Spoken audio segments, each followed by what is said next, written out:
Thank you, Mr. Speaker. And it's a privilege, as always, to follow the Honourable Member for South Cambridgeshire. I'd also like to congratulate again the Right Honourable, my Right Honourable friend, Member for Central Devon, for his hard work on this bill. Now, in September, I was pleased to speak in the second reading in support of this bill and its sensible and straightforward changes. And I warmly welcome the opportunity to briefly do so again during this third reading.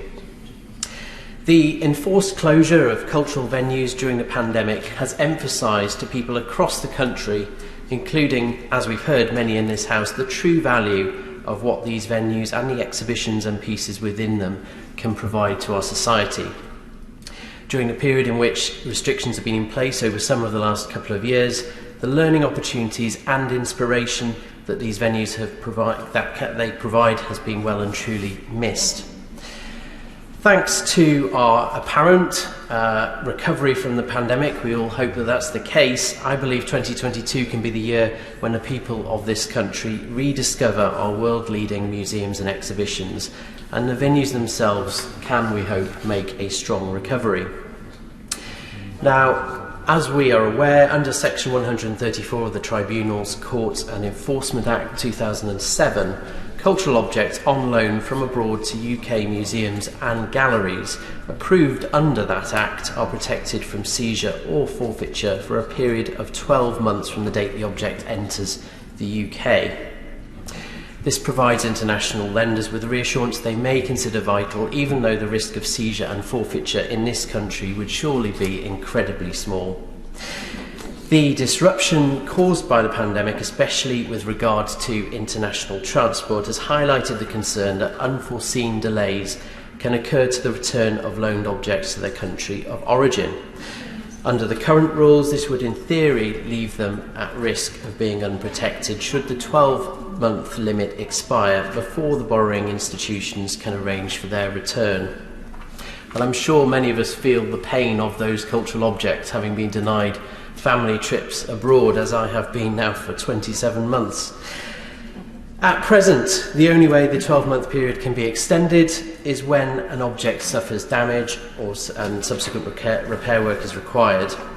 And I believe it's right to allow the relevant minister the discretion to extend the standard protection period by up to 3 months where necessary. This will provide the owners of those loaned objects with a greater degree of confidence and certainty that their objects are protected, and thereby ensure that the UK's reputation as a cultural magnet is boosted. Now, I've listened with interest to honourable members' references to museums in their areas and around the country. We've heard, for instance, about the terracotta warriors, which were on display in the National Museums in Liverpool 4 years ago, and that is a very important city for my constituents, being not far from North Wales. These kinds of exhibitions provide vital income, as we've heard, for the centres. They also educate and inspire many of those who come to see them. Now, I would add on a personal level, as a Welsh MP, it is something of a disappointment the Welsh Government have been unable to come to an agreement on the matter with DCMS, even though the Scottish Government has apparently done so. And I worry that that means in the future international artefacts will be less likely to be displayed in Wales. However, the priority must be to progress this bill through the processes to ensure that objects in the principal museums in the United Kingdom, which in reality are in the major cities in England and Scotland, are protected.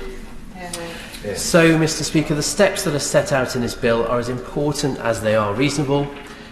As we've seen from the impact of the 2007 bill and the exhibitions that have benefited from its provisions, improving legislation on the seizure of cultural objects can have a practical, real-world effect on the exhibitions our cultural venues can host. This bill helps to ensure the UK can continue to attract some of the most significant cultural pieces from across the world. And for this and all the other reasons I've mentioned, I support this bill and wish it success in its passage through the other place. Thank you.